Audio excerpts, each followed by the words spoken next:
Chapter 16. The Demand for a Sign. And the Pharisees and Sadducees came, and to test him, they asked him to show them a sign from heaven. He answered them, "When it is evening, you say, 'It will be fair weather, for the sky is red,' and in the morning, 'It will be stormy today, for the sky is red and threatening.' You know how to interpret the appearance of the sky, but you cannot interpret the signs of the times. An evil and adulterous generation seeks for a sign, but no sign shall be given to it except the sign of Jonah." So he left them and departed. The leaven of the Pharisees and the Sadducees. When the disciples reached the other side, they had forgotten to bring any bread. Jesus said to them, "Take heed, and beware of the leaven of the Pharisees and the Sadducees." And they discussed it among themselves, saying, "We brought no bread." But Jesus, aware of this, said, "O men of little faith, why do you discuss among yourselves the fact that you have no bread? Do you not yet perceive? Do you not remember the 5 loaves of the 5,000, and how many baskets you gathered? Or the 7 loaves of the 4,000, and how many baskets you gathered? How is it that you failed to perceive that I did not speak about bread?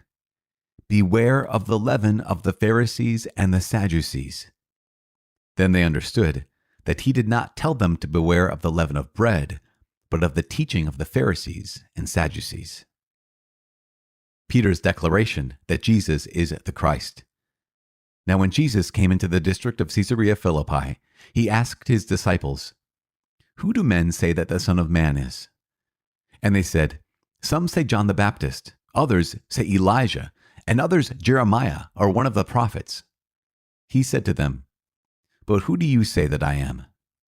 Simon Peter replied, "You are the Christ, the Son of the living God."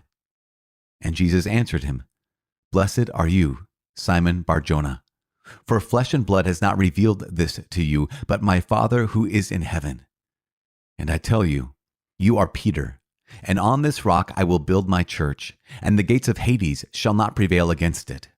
I will give you the keys of the kingdom of heaven, and whatever you bind on earth shall be bound in heaven, and whatever you loose on earth shall be loosed in heaven." Then he strictly charged the disciples to tell no one that he was the Christ. Jesus foretells his death and resurrection. From that time, Jesus began to show his disciples that he must go to Jerusalem and suffer many things from the elders and chief priests and scribes, and be killed, and on the 3rd day be raised. And Peter took him and began to rebuke him, saying, "God forbid, Lord, this shall never happen to you." But he turned and said to Peter, "Get behind me, Satan. You are a hindrance to me, for you are not on the side of God, but of men." The cross and self-denial.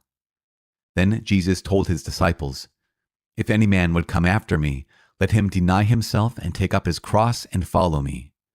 For whoever would save his life will lose it, and whoever loses his life for my sake will find it. For what will it profit a man if he gains the whole world and forfeits his life? Or what shall a man give in return for his life? For the Son of Man is to come with his angels in the glory of his Father, and then he will repay every man for what he has done. Truly I say to you, there are some standing here who will not taste death before they see the Son of Man coming in his kingdom."